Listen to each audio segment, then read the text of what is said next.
पिताजी हैं, मामा है हमारे, तो और यहाँ पर सारा कुछ हो चुका है। तो इंडस्ट्री में भी हम ये बोलना चाहेंगे, प्लीज इस विवाद को कुछ विवाद बनाइए मत, ये खत्म हो चुका है। हम लोग बहुत अच्छे से पंकज से भी माफी मांग चुके हैं, पंकज भी हम लोग से माफी मांग चुका है, खेसारी भैया भी बोल चुके हैं कि हाँ चलो जो हो गया गलती बाबू माफ करो।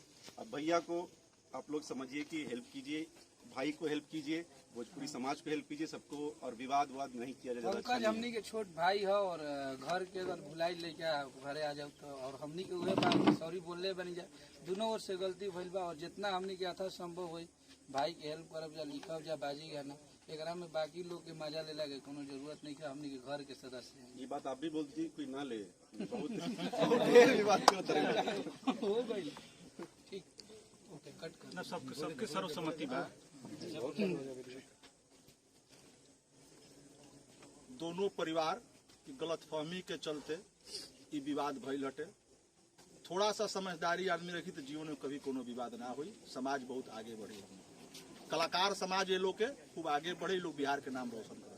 और भोजपुरी के कोई जात पात नहीं है, कलाकार का कोई जात नहीं होता है। कलाकार पानी की तरह होखेला, जौना बर्तन में रखा वो आकार के हो जाए। सब लोग के अनुरोध बा, सबसे अनुरोध बा, जितना भी सब कुछ देखा था कि ये पे कोई कंट्रोवर्सी ना करे और कोई भी किसी के विवाद में टीका टिप्पणी से बचे। और ये बेचारा बहुत अच्छा लड़का है और आगे ये इन्होंने वादा किया है। और हमारे विवेक जी हैं जो आए हैं मुंबई से चल के, हम ननिहाल हैं, कोई दिक्कत नहीं है, ननिहाल में है, हमको पेड़ा खाता नहीं है, दिक्कत नहीं कोनो।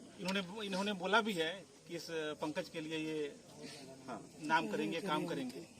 और काफी अच्छा लगा यहाँ सब लोगों से मिलके हम लोगों को। चलो सबको धन्यवाद बोलो, हाथ जोड़ के।